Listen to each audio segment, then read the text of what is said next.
in your mind if you want to be. Everybody's bad, bad.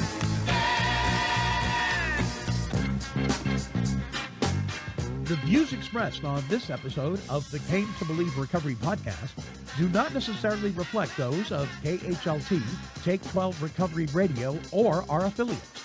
The opinions on this episode should not be taken as medical, psychological, or professional advice and are those of the host, co-host, and guests.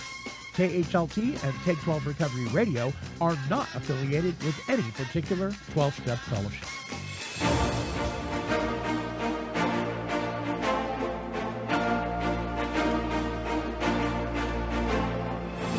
Well, greetings, my friends. I am the Montyman from Take 12 Recovery Radio, and this is the Came to Believe Recovery Podcast. And now, here are your Came to Believe Recovery podcasting broadcasters to launch us forth on this week's show. Hello, everyone. Welcome to the Came to Believe Recovery Podcast. My name is Alicea, and we are here with Tom and the Montyman and all our coffee in front of us. In the cold and the rain. It's raining here. No, and it's a sad day in my coffee world. Why? Why? Well, I've been drinking 100% Kona coffee since July of last year. And you ran And out. I ran out. Well, if someone from Salvation Army goes back, you got to get some more. Well, I got resupplied recently by Colonel Nelson, but that's gone. So I'm making do. But that lasted a long time. Well, I bought 6 bags twice. So I've gone 12 or 14 bags of coffee. I have never tried that yet. I don't think I have either. When we were over there, you didn't. When we went to that dinner, we had Kona coffee. That was the best coffee I ever. didn't drink you didn't coffee. Right. You were on your off thing at the time. Well, I was probably decaf and I had my own at home or something. I don't know. Who knows? Yeah, what I was don't know. doing. But but anyway, so it's a little bit of a sad day, but it does mean I'm going to Hawaii as soon as I can. Tom's in mourning. Well, I mean, when I'm in California, it's harder from here. It's 10 hours, but once you're in California, it's like, it's just over there. Like, it's just, and there's reason to go. So I just have to have enough reason. But anyway, my coffee Supply is over. It's over for the moment. Do you remember the coffee Sanka? Yeah. Yes. It was instant. Yeah, it was instant. And it was the first decaf that was out there. And what happened, how the story goes, was there was a ship centuries ago that was carrying coffee beans, and it wrecked, and the salt water decaffeinated it? Decaffeinated the coffee beans. And it was by accident. Yeah. Oh, and that's why they call it Sanka? And that's why they call it Sanka. Yeah. I didn't know that. No, that's not why. But No, that's that's funny. true. Yeah, that is so, absolutely true. Is it Sanka? Oh. Sanka. Yeah. Because it's Sanka. And I know it's true because it was part of Paul Harvey My and the gosh. rest of the story. All right, so that was like Sly and the Family Stone or something. Yes, absolutely Stand correct. Strong? Wow. Stand? What was it called? Stand. It's called Stand. Stand. Yeah. Sly and the Family Stone. Very good, Tom. Yeah, which I were did not know them. my favorite, but I do know who they were. They Yeah. were kind of rhythmy, bluesy, kind of disco-y, Yeah. But- Kind yeah. of leaned on the disco. you said, but they were Thing. not my favorite. But anyway, Yeah, we're not. I heard about 8 feet of snow in Northern California. They're talking in the mountains. We had snow in our rain this morning for about 15 minutes. Yeah, that snow, that big cold front that had us down at 0 and below. The weather was saying that front was stalling snowfall in California and in the Rockies, where the ski places are at the lowest snows on record. Wow. In the ski places. So this snow in Northern California is good news. It's also good news for the water supply for you, like you, Alicia, in the summer. They need snowpack.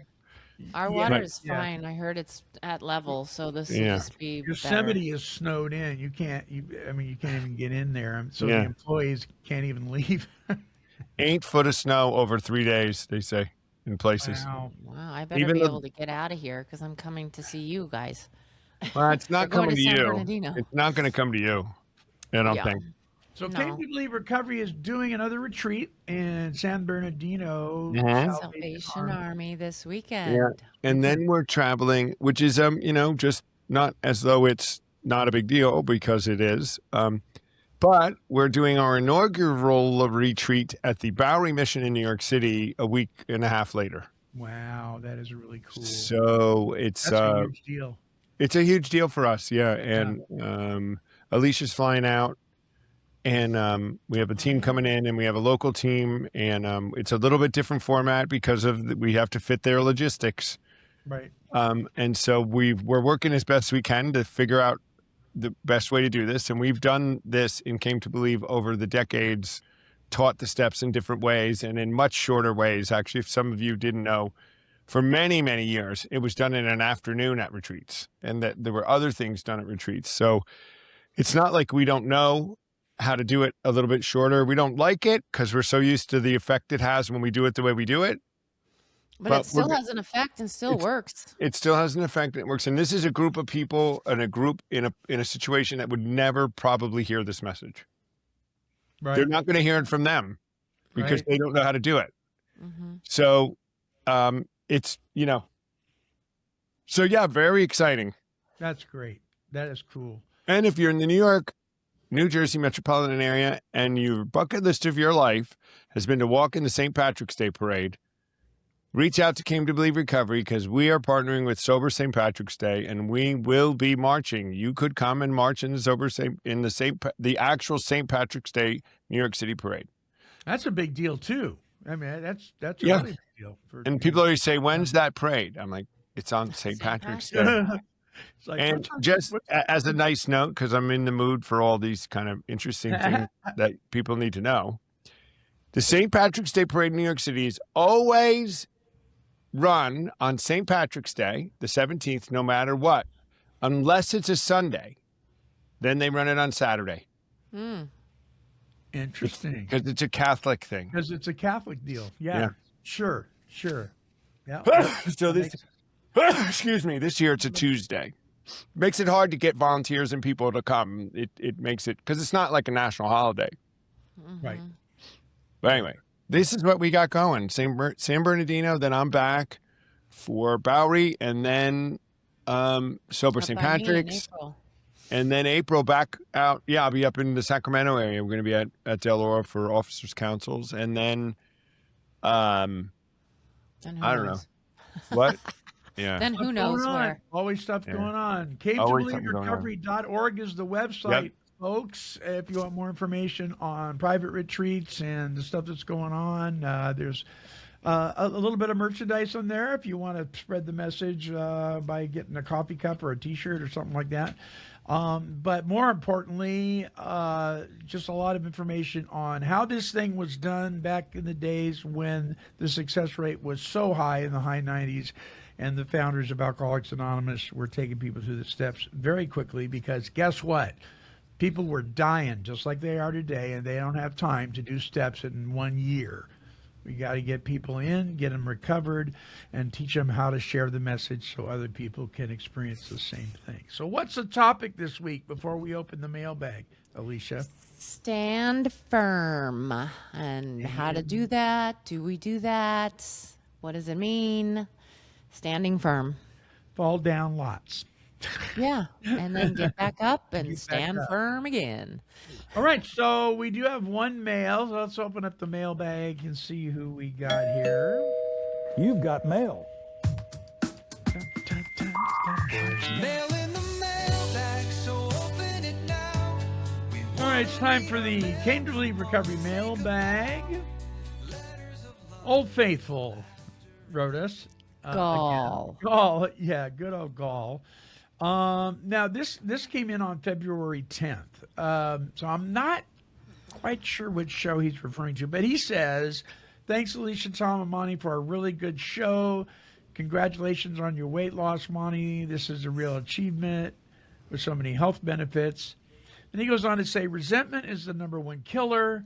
Once we let go of our resentments, it is a good idea to focus on getting healthy again and not just our addictions. I love what Alicia said, that we can eat real food, stuff that grows in the ground and stuff that runs." Stuff that Did I say that? I guess so. I said eat real food. I didn't say the other part, but yeah, that's what it is. A gift That's real food. Well, it doesn't You- come in a box and a bag Yeah, and a label you on would say that, so that's I okay. would. Yeah. So and it's true. so You don't- should. Yeah. Put a pin in the word Twizzler, because I want to come back to it. A gift that is really phenomenal is written in the I can't even pronounce this word he wrote. Paragraph on page 88. "We alcoholics, addictions if you prefer, are undisciplined, so we let God discipline us. We were given the gift of discipline." Oh, that's what the show was. Okay. "Being an alcoholic, all things seemed impossible, and now all things are possible. The above paragraph explains this. Therefore, we are not in danger of excitement, fear, anger, worry, self-pity, or foolish decisions.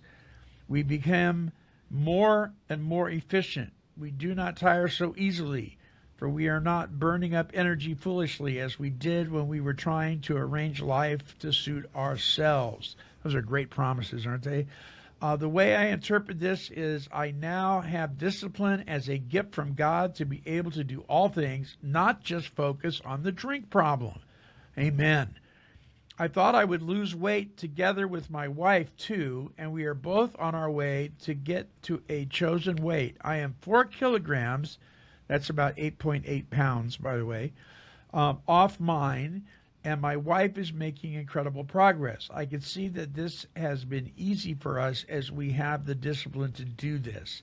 It's been nearly 5 months since we started the Dukan diet, a diet focused on proteins and vegetables for the main part. Looking forward to the next show, Gall." I love it when he writes us. I love what he said. The way I interpret this is now I have discipline as a gift from God to be able to do all things, not just focus on the drink problem. Right? Practice these principles in all our affairs, in our health, in his case. So Get healthy. I was reading, or Marcia was reading, she brought it to my attention, Twizzlers. Now, as licorice goes, just for the sake of health reasons, black licorice is really, really bad for anybody that's got a heart condition. Red Vines is a different brand, but Twizzlers is the most popular brand in the movie theaters. And it's like eating wax. I mean, the things are horrible. You know, I mean, if you're going to eat poison, please eat something that tastes good. You know what I mean? I just don't get it. But anyway, Marcia goes, one of the ingredients is arsenic. And there's quite a bit of it. And so she was looking at other foods, nerds, the candy nerds the kids eat. There's like a gram of arsenic in each little piece. So if a kid eats a bag of them, you know what I mean? No wonder kids got ADD and all these health issues and stuff. There's all this. Right?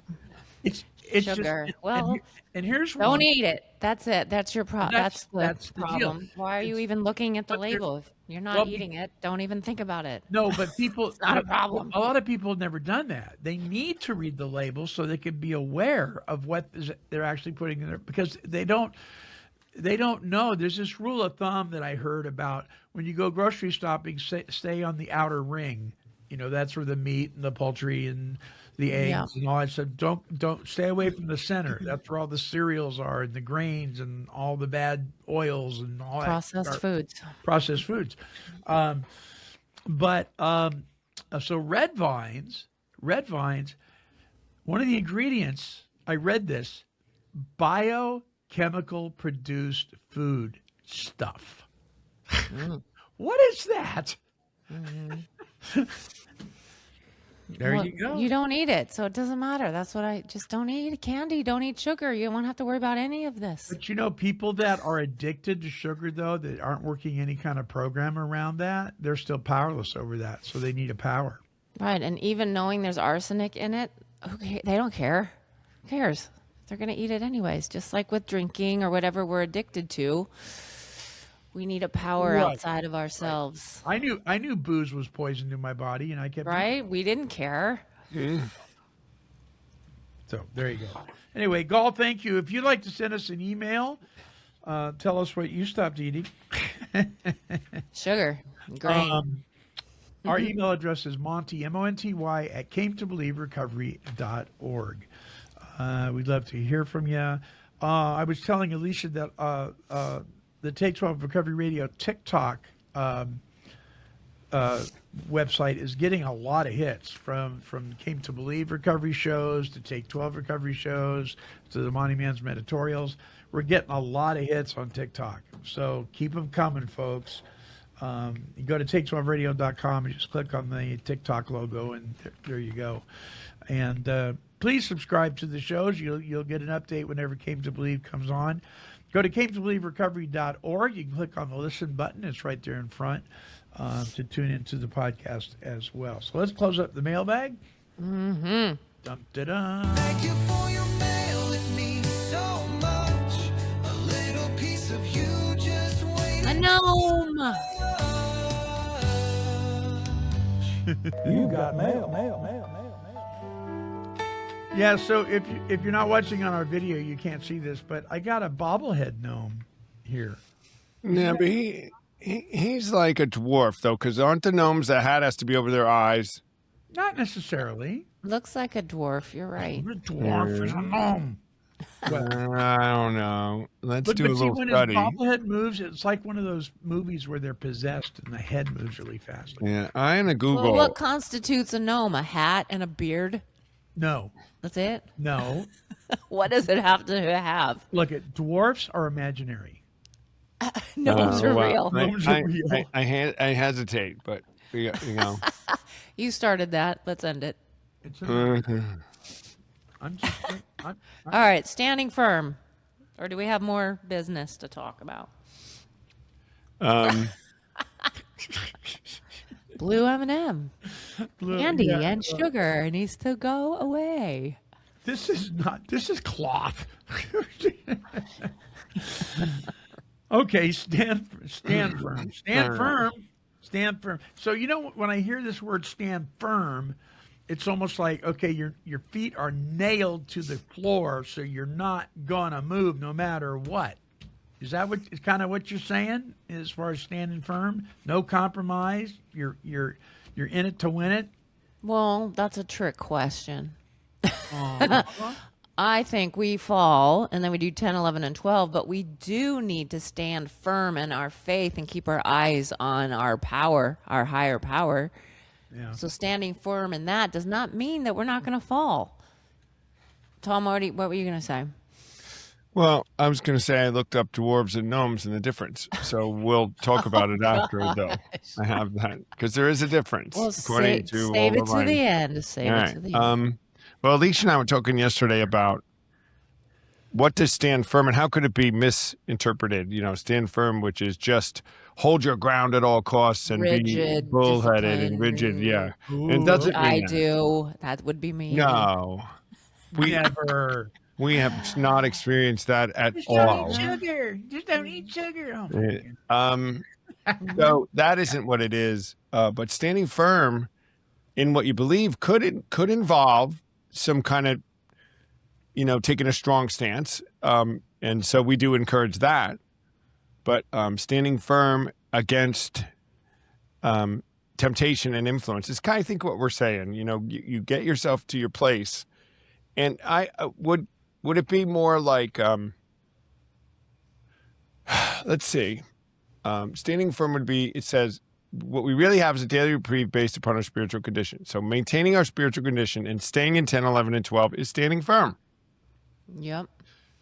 Do your 10, And do it's your not 11, on do your our 12. own power, right? Like standing firm with the armor of God and the helmet of salvation and the chest piece of righteousness, all Right. that stuff it's not me doing it. It's God's power that I'm doing it through Right. and his sword of truth, right? And his armor on me. I think that a lot of people hear that and think that's them, which again is important too. We need self-control. We need to But humble we need to ourselves. cooperate with this power in order for him to actually. Yeah, we don't just sit back and let him do everything. That's not going to happen. Right.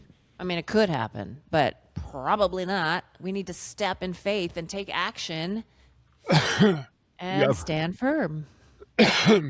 And I was reading something in morning devotions about the armor of God, and often it's that we have to put on the armor, right? That it's, Well, it or, says putting on the armor. and this Right, is but it's God God's gives us the power. armor, right? It's he puts the armor on us more than, we allow it. We allow the armor to be our stand firm, and we allow the armor to do what it's supposed to do by allowing it. I think that the misinterpretation that the armor is to fight a fight that you could lose is not a good way to interpret it. I've heard teachings, you got to put that armor on. That fight's coming, and like you're in this battle that you could lose. If So you that have when the you're armor, winning. yeah, if you have that armor on, you can't lose. That's the point of it. It will extinguish. It will stop. It will. So it's not as, I think it's interpreted as a big struggle with the armor on. And while there's temptation and there's things, the expectation with the armor on is that you get through it. Well, but give me some more on that, because I feel every morning, that's my new habit right now, is putting all the armor on and then phew, and you I go through the fall. motions of actually doing it. I Huh? know people that do that. I have a friend that goes through the motions of it. Oh, yeah. If I'm awake enough, I do it Gospel right of when I peace, wake up. choose. Yeah, But I mean, I think still it's a make mistakes and I metaphorical still thing. fall. Yeah, I think it's a metaphorical thing. I think we have, if you're a believer and you've taken on and you're what we would call spirit filled, and we're believing, is you have the armor on. Like, I don't put it on every day. I have it on. I do it That's as a part of what I reminder do. for my And brain. I can remember, I mean, I get that it's a way of explaining the tools that we have and the protection we have. Is you have the armor of God. What do you mean? Well, I have tools of the gospel. I have this, of the righteousness. Oh, okay. So that's who I am all the time. Yes. Don't you? Now, I really I want to go back to what you were saying about putting on the armor as if there's a battle that you could lose, versus putting on the armor because the battle you're about to win it. Because what's the point of having the armor if you're going to lose? Right? The armor is there so you'll win, so you're protected and you'll win. And I really, really like that. And I think you're right. I think there has been a focus on, in fact, I've even heard pastors say, well, there's no mention of the protection on the back, so you better watch out. I'm not sure I buy that. It's interesting to note, though, that if you go back in the days of the Knights of the Round Table, so to speak, that's a fictional thing, but when armor is put on, the soldier isn't even putting it on. He has a servant that puts it on him, and then he marches forth. And so God, it's even in Scripture that he came to serve. I mean, you're right. He puts it, literally, he's the one that puts it on us, because I can't pick it up. I don't have the power left to my own devices to do that. So I have to depend on God to give it to me, and so I submit to that. Paul says I die to myself daily, so I think maybe that's where we get this. We take off the old, we put on the new. But you're right, Tom. I think it is a matter of God is the one doing it, and He's a gentleman, and He's not going to force it upon us. But do we live on a daily basis as if we already have it on? I think not. I think we tend to live. looking over our shoulder. Oh my gosh, here comes the next temptation. I'm probably going to fall again because you know who I am. I'm just a drunk, blah, blah, blah, blah, blah. What false teaching that is? You mean we just put God on when we need him and want him, and the rest of the time we go up Right. and do our own thing? I mean, Right. it's not But even. we do. Everybody does it. Yeah, but you can do your own thing with God on you, but imagine doing your own thing without God. I mean, if you've separated the interactions with him between mine, I just say, no, he's always with me. I just make the wrong decision and make mistakes, because step 7 really works. But that armor's always on. I wouldn't want to walk a day without it on because, Sure. right, these days, I always have it on. So that whole idea that you have it on sometimes and don't have it on sometimes, It's I just always don't on. go. I think This you just said Tom. that. We need I to don't go with remind that. ourselves. Yeah, remind yourself. Yeah. Well, Well, yeah. and then too, I just finished The Pursuit of God by Tozer. Oh, it's so good. Tozer, yeah. It's my favorite book ever. But Yeah. it's like the presence of God is different than the manifestation of God, right? So God is with us, but we're not always aware and we're not always in tune and listening. And so I think that too, we get distracted. That's why for me, the habit of putting it on each morning is a reminder. I need to be reminded and reminded and reminded of it. And then I do more things in late morning. And then at noon, I do something else. And I do all day long. I'm doing something to remind me that he is here. Do you think that we have a tendency as believers to, especially in the Western church, Western civilization, we know our Christian terminologies, we know our Christianese, we know our all that stuff, and we're walking around with the helmet of salvation, and that's it. Right. You know what I it's a mean? one and done. We accept Christ, which is not even in the Bible, by the way, Tozer said. But we need to continue to seek and continue to grow 10, 11, and 12, which we say all the time. Wait, what's not in the Bible? Accepting Christ. It's not in the Bible. Yeah, the terminology. I mean, no one comes to the Father, but He draws them. Right. Right. And And then you're not done. Thee You who need to calls me Lord, continue. I come that thou shalt be saved. So you do have to take it is him, but it doesn't Right. he And doesn't say the hunger word. and thirst and learn and Yeah. keep going, which is what we Well, teach all the time. Yeah. I think that Monty, you hit something that's good. And guys, if you think we got off the track on standing firm, we We're didn't, not. because this is part of how we have our tools. They're talking about armor, and they were supposed to talk about standing firm. That's standing firm. I totally agree. I see these, they're the same, I think, just Tom's personal impressions and seeing the punch card Christian church people rely on the helmet. I'm Yes. saved and I go to church and I'm good. And the rest of the week, they don't even have armor on. They're not even trying. They're to 1 do hour anything. a week Christian. Yeah, they're not even trying. Which And- means, are they really a Christian? I don't know. Well, would be that for would them to be, decide. but I like that, Monty. I think that's a real thing. Yeah, I do. And too. sadly, people don't realize that they're doing it. It Well, it's happens in the rehabs. That's with some of the Christian rehabs who say that's all it is, and don't give you the rest of the tools or the arm. You don't need 12 steps. You just need one. Just Yeah. Jesus. Well, Like, yeah, but there's Okay. more to that. yeah, even he said it. You need to do more. Yeah. Yeah. So we're walking Yeah, around. follow me. What Yeah. does that mean? Follow me for the rest of your life. That's what it means. Do as I Jesus said do. Follow. Yeah. Yes. And we have to study to figure out what that is. What did he do? What is he doing? Who is he? Yeah. What are his attributes? So, we probably shouldn't even be wondering why we keep messing up if that's all we're doing is walking around with the helmet of salvation on. You're walking around unprotected. Well, you'd want to ask yourself, I think, Monty, what we ask at retreats is, are you getting the promises? How's it working for you? Right. We outline that. Do you know that these guys got sober? Here's the things that their lives look like. Does your life look like that?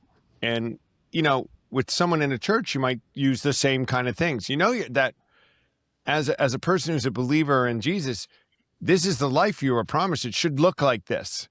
If it doesn't, maybe you should ask yourself a question. Does anyone do Well, that? We do it, but in our yeah. context. Well, it's step 10. Step Oh, 10. yeah. Do step 10. And yeah, I have sponsees right now that are flailing, and it's just so hard to.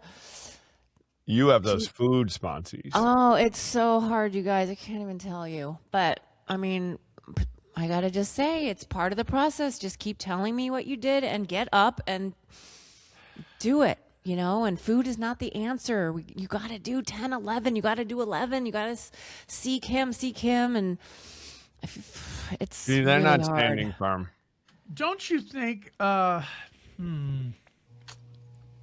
be careful here. I think for me, all I can do is speak for me here. For me, when it came to let's go to the food thing. We always seem to go to that anyway. For me, like for instance, not eating until 1 o'clock, 12 o'clock at the very earliest. And that would depend on if we're out or something, right? I do that too. Not eating until so the first week of doing that was challenging. I won't say that it was horribly difficult. It was just challenging, right? And I love a good challenge. So there was a hump I got over, and I depended on God completely, because I'm saying, Lord, I've been eating first thing when I get up in the morning for years. So this is going to take your help, right? And he breaking did it. old And habits. after the first week, it became something that it wasn't, like Tom talks about, it wasn't a struggle anymore. It was part of my day. I just don't. I have no desire now to eat anything before 12 or 1 o'clock. I just don't. And it's become almost a moot point. You know what I mean? And I think if we can get past that hump that either the enemy of our soul's trying to convince us that it's huge, that it's way bigger than it is, or our own ego does that, our own fears do that, or whatever, right? If we can get past that thing, no matter what it is, I'm not saying it's smooth sailing all the way, but man, it's like we could stand firm in what appeared to be a storm, but really wasn't. It was just a sprinkle. But you can't see that until after you do it and You look can't. back, right? You can't. You can't. But our experience, all three of us have experienced getting past that hump in different areas of our lives, and we can help speak into people's lives, say, listen, this is a real experience. You can experience this. Hold on. It's going to be a ride. But guess what? You are going to arrive at a point that you want to get to. It's going to happen. But there's still things in my life, I'll speak for myself, that I'm still doing this in. I mean, Sure. there's still a little bit of, well, Tom will laugh at this, a little bit of food noise in my head.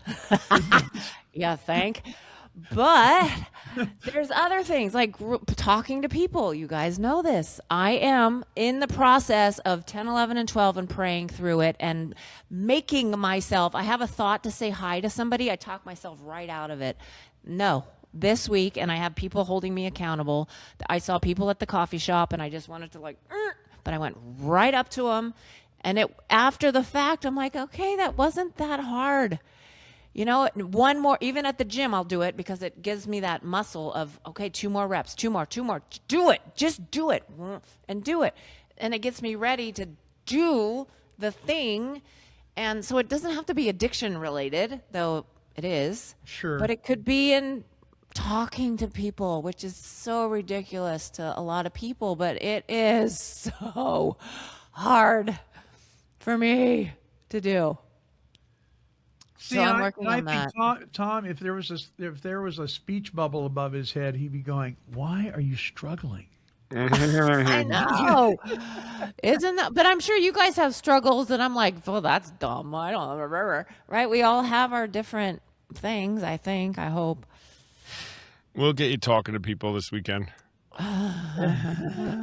Which, by the way, if you ever, listeners, if you ever have an opportunity to come to one of our retreats and you hear Alicia present, you wouldn't think for a minute that she has a problem talking. No, right. For a That's minute. different. I'm not talking to someone. I'm talking at you. It's so different. You know what I mean? It's like not intimate. I could block. I Yes, put I on the understand that. mask of Alicia, crazy. Same at the gym. Oh, you see me there, you think I'm crazy, jumping, screaming, yelling. And then I knew after a class, pastor- if you come up to me, I'm running out the door. I knew a pastor who was an amazing. He was an amazing auditor. He was just amazing, and I mean, this guy could preach. He was good. Sit down with him one on one. He was a jerk. See? Yeah. I mean, it he just like changes. just clam up. He would hardly even talk. I mean, you know what I mean? But get him behind the lectern, and he was great. So Yeah. I get it. I get it. I get it. That's the thing. So back to standing firm. You say standing firm in honesty, even when it's uncomfortable. What do you mean by that? With that, I was thinking like with either speaking our faith in public, evangelizing, even if it's not with the word Jesus, standing firm in that, or setting boundaries with difficult, toxic people in your life. Something like that, where you stand firm. And so you need to be honest if you set boundaries, which another thing I'm really bad at. So one of the things that I'm thinking of right now is, you know, when somebody will say, like maybe they're having to set a boundary with somebody and they're trying to stand firm in it, but they'll minimize it. They'll say something like, well, you kind of do this. Right. They Because they're don't. afraid to do it. say. You know, kinda. They do it. Say it. Right. Speak Well, at least they're saying it out loud. I don't even do that. it. But Well, you know what I mean? Or they say, well, you know, sorta. Or, you know, right now we probably shouldn't be dating. Well, no. You shouldn't be dating, period. Not right now.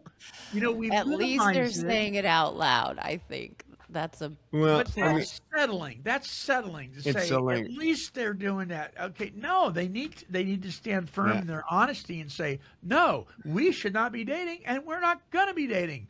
yeah. Well, that's the next step. They're in growth process. make Meet sense, them Tom? where they are. Yeah, I think. Well, what would happen? I think to me, it doesn't anymore. And I have a different tactic about it. Is you go into a group, even if it's family or friends, and you say something that is your honesty, it's your truth, and you get pushback from other people, and the tendency is to minimize it, to say, Yes. well, whatever, it's not. I'm not dying on that hill or something. You know, where you say, That's just me. That's just me. yeah, it's all right. But I'll say, well, no, it's true to me.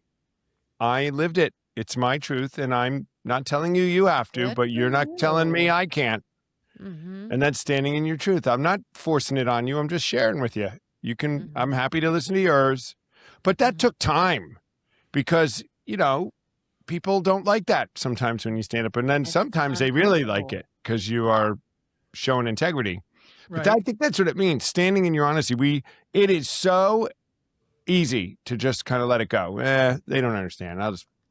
So did they Right? really That's get that right. you were honest about that? That was really what you stood for? I don't know. You see? And Right. so I think that's a good one. I remember asking my oldest boy when the first time he asked a girl out, I asked him, I said, is she a believer? Because that's really important. I mean, if you're going to start dating her, I think that may be something you might want to add. And this is what he said. Well, she believes in God, Dad. Oh boy. That's not what I asked. Right. Is she living it? Is she Is she a following? believer? Is she born again believer? Is she, you know, is Jesus Christ her Lord and Savior? And you know, well, she believes in God. No, that's not. Did he date her? Uh, Anyways? no, I don't think he did. I think he went out once with her or something like that. But Yeah. you know, being honest, standing firm in honesty with yourself. Well, she believes in God. Yeah, come on, quit playing that game. Yeah. Yep. You know, the devil believes in God. Whoop-de-doo. Not that she was the I'm devil. a but- justifier and in denial person because there's certain situations with my mom who I feel is a toxic individual where I feel like I need to set boundaries or bring in like Jesus somehow and I just justify it right out. No, not gonna do it. Is that because or of fear? just bring up yes, because she's got just so much anger and resentment, and I rather just Avoid get off the conflict. phone. Yeah, so that is a constant. Every Tuesday and Thursday, I talk to her, and it's I don't Is it stand always firm combative? in that. Is it always combative? No, but I'm so on guard and ready for it to be, which I know is my work, that I'm like this the whole time and just trying to make everything happy and good because I'm saying if she's good, I'm good, which is classic codependency. Yeah, that's And I'm trying to emotional pray abuse. and work through that because I know a lot of it is my stuff, obviously. And figuring out that line too, because then I'm like, well, maybe I don't need to talk to her about it because it's my stuff. I need to work on Maybe. my fear and my unforgetfulness or when- unforgiveness. When do we let the other person just be themselves, even if it's totally contrary to what we believe and we know is best for them and all that kind of stuff? Sometimes don't we just have to let the person be? Spiritual, emotional maturity. Yeah, but what Intelligence. if? I mean, there's another layer. The what if? What layer. if she's bitter and angry and all the things, and then she's depressed for a week, and just aren't we supposed to say something? Aren't I supposed to say? So how much time are you spending praying for her that the Holy Spirit would guide, convict, and convert her thinking versus worrying about how she's going to respond to what you have to say? Yeah. Not. Well, throwing your pearls before swine. There's somebody asked me the other day about that, about how often do you engage and how, sometimes if they're not going to listen, you move on to somebody else, dust your sand off your sandals. Yeah. And so, I mean, do as the Romans.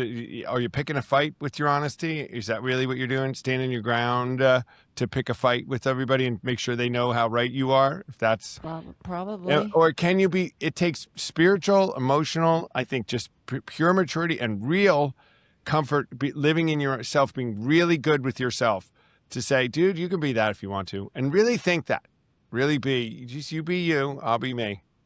But then here comes my other thought. She's 83. She's not saved. I don't have a lot of time. Or God, I know God does that part, but Yeah, but you just told on yourself. You're trying to fix her. I totally am. But I mean, I would love for her to come to the Lord before she passes away. We don't, and I say, this is taking you off the hook.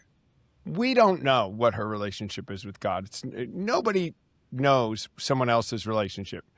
There are people She's I've not had a believer. who said, I believe in Jesus, I believe in that. And they do not. They are not spirit-filled. They do not have the Holy Spirit living in them. They don't have it. You can tell their actions, the fruit in their life, everything about them isn't.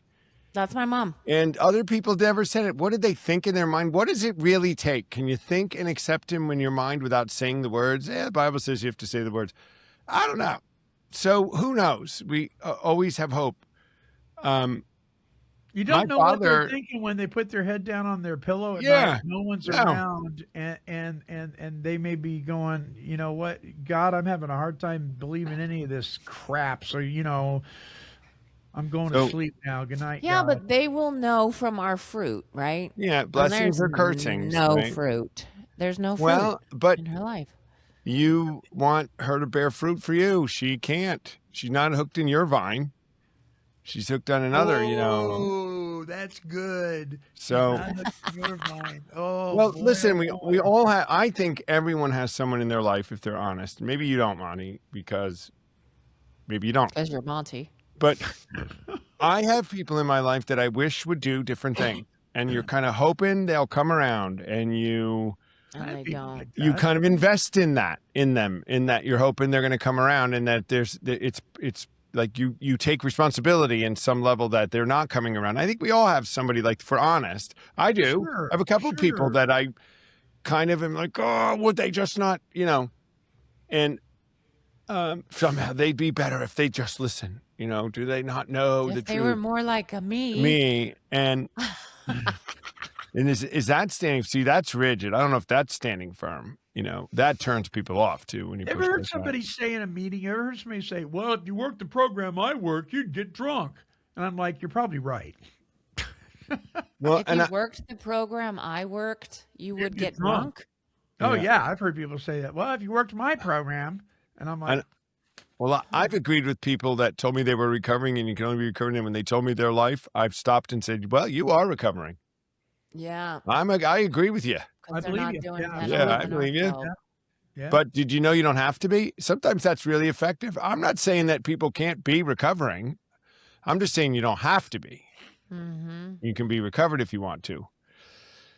And stand and get a set of tools and an armor that you wear all the time. Now we've come to that conclusion that you wear it all the time. And you use And you the use it. tools Then that you you are given. are now able to stand firm in Right. things and begin to exercise discipline and commitment. And, we say this, it's not about being motivated, it's being committed. Because you're not always motivated to do everything. Nope. So if you wait to be motivated, you won't do it. No. But if you commit and make a promise, things are that. And then you might have to stand firm in your whatever it is. Well, there's a mic drop. I think there is a time for standing your ground and not being willing to compromise certain things. Well, absolutely. And say, no, that's a non-issue for me. I mean, and one of those things for me is, of course, who Jesus Christ is. It's not my opinion, it's the truth. It's not a fact, it's the truth. Facts change. I have a pen in my right hand. Now I have a pen in my left hand. The facts That's a change, fact. right? But truth never changes, and the truth is he is who he said he is, and you're never going to persuade me differently, and I'll stand firm on that. Now, am I going to beat you over the head with that? No, I've tried that. It doesn't work. But if I'm confronted and asked, I'm going to be very honest about that, right? There's other areas where somebody can question me about something, and I can say, you know what? Thank you. I'll consider that. I may be wrong about that. And I'm not going to stand necessarily so firm in that I'm not willing to be flexible. So I think there's two sides to this firmness, don't you? And for everybody, Monty's wrong, often. He's wrong. Very often.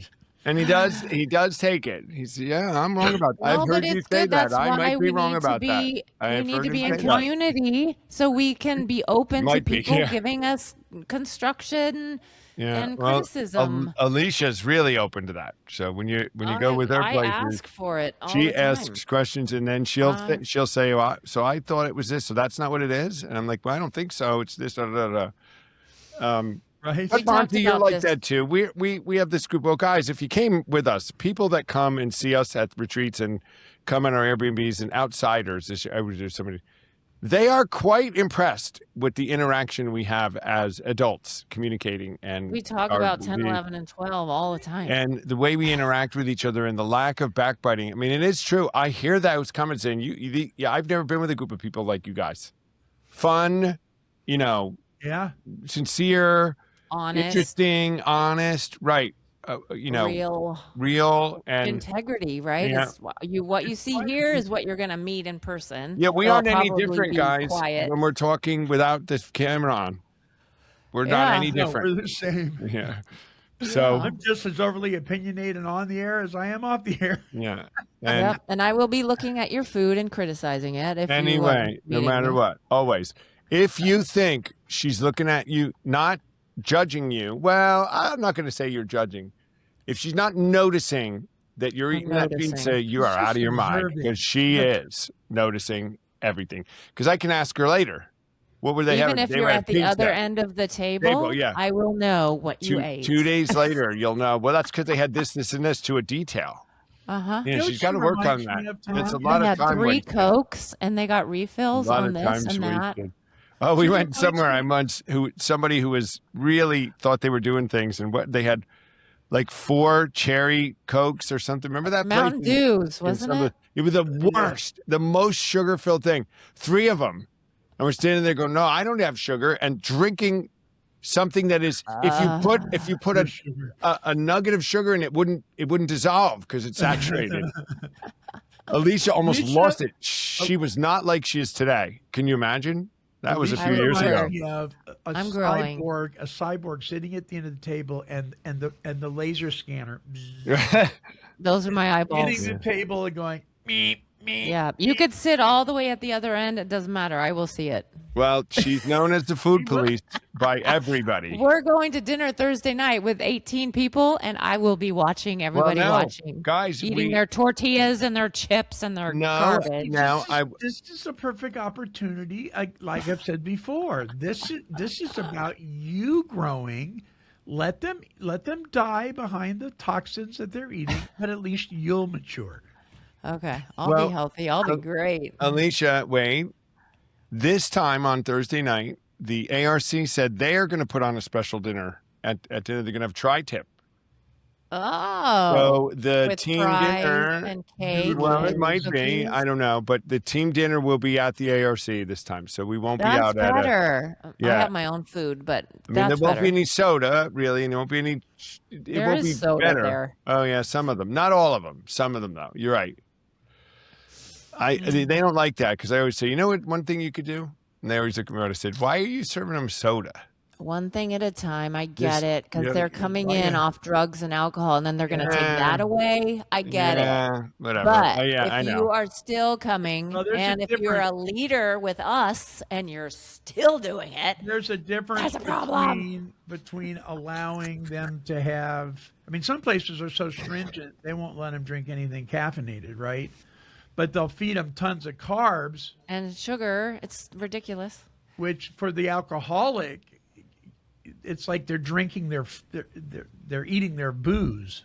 You know what I mean? Because a lot of the stuff turning to sugar. How do we always get to the food? I don't know. It's you, Lisa. It's all. It's my fault, I'm sure. Standing But firm we that don't- sugar is bad. When Monty and I are on alone, we don't get to food. Right. Except we say, if Exactly. Alicia was here, she would say this. We do say that. We do. Yeah. And Monty and Roger, when we're not even on the show, have said, "Oh, Yeah. if Alicia knew we were eating these Oh, Twizzlers that's right true. now." I mean, in support of all this, guys, because Came to Believe Recovery and the 12 Steps and the program that works well for food and food addiction and the prevalence of it today, and you know Everybody how has we're so set up everything. for failure in the food industry when you walk into a grocery store, and the need for discipline and a need for some education and smartness set of tools is as strong as it is in any other subject in our lives. It's in our lives of something that has the most potential to cause harm. It's our food. It's everything we eat, along with everything else we do in your day. Things that are bad for you that you do, like 80% of it has to do with the food you eat. Yep. And so we should talk about it. And if you can't stop, maybe you are powerless Maybe and we 12 can help. steps. And Yep. so there you go, Alicia. We just backed you. If you're Okay, if you're an alcoholic and you're struggling with cravings and you haven't had a drink in some time and you're struggling with what you think is alcohol cravings, what you may be craving is the sugar. Yeah. Mhm. And you're feeding that the by alcohol. still eating sugar. So Mhm. you're wondering why it's not going away. I had a friend who would sneak out at night and go down to 7-Eleven and stock up on Snickers bars, and his wife caught him and stopped him at the door in the middle of the night. Said, "Where are you gone?" And it was because he was having a reaction from the withdrawal from the alcohol. He had been sober like a month, right? And he was craving the sugar. It wasn't the booze as much as it was the sugar in the booze. And there you go. There you go. There you go. All right. Good show, you guys. A lot of fun, too. So, closing thoughts really quick. Alicia, you first, then Tom. Stand firm. Keep your eyes on God and follow his lead and know that it's his power, not on your own power with that armor. That there's action that you need to take, but it's his power that is giving you that. Amen. Tom? The armor's given to us as a covering and a set of tools. Just remember you have it on all the time. And understand, too, with that armor on, you don't have a chance of losing. It's not a battle you can lose. With that armor, with those decisions, you will be victorious every time. Oh, amen. That's good news. That's really good news. All right. Our closing song, boy, this goes back a long time. I don't know if any of you guys remember Russ Taft and the Imperials. But this is a song that when I was the choir director for Teen Challenge that we taught the guys, and it's called Let the Wind Blow. And it's all about standing firm in the storm. And I'll come back with my closing thoughts at the end of Let the Wind Blow. Here's the Imperials and Russ Taft.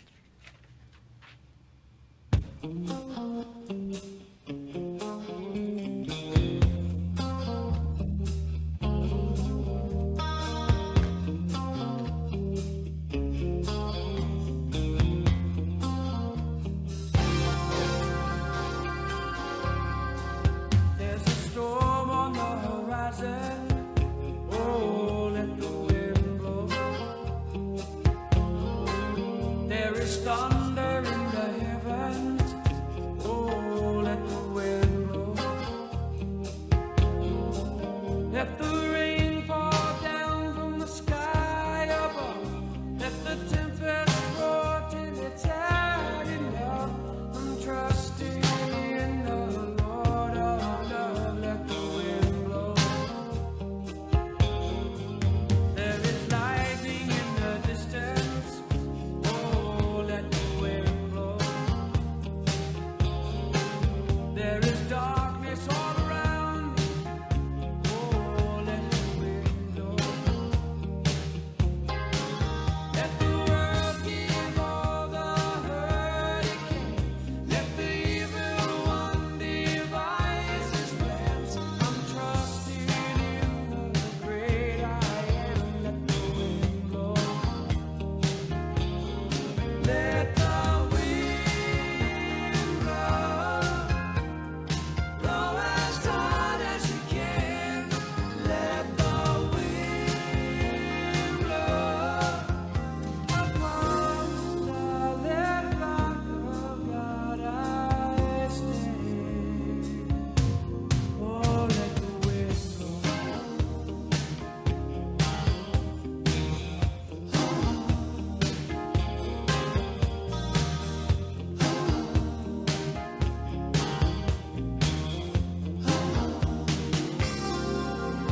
There's a storm on the horizon. Oh, let the wind blow. There is thunder in the heaven. Oh, let the wind blow. Let its mighty fury be unleashed. Let the doubters fall upon their knees. I'm trusting in the Prince of Peace. Let the wind blow. Let the wind blow.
when the storm comes, and be assured, my friends, it will come, whether it's a storm of loss, temptation, doubt, or fear, standing firm in faith anchors us to something greater than the chaos.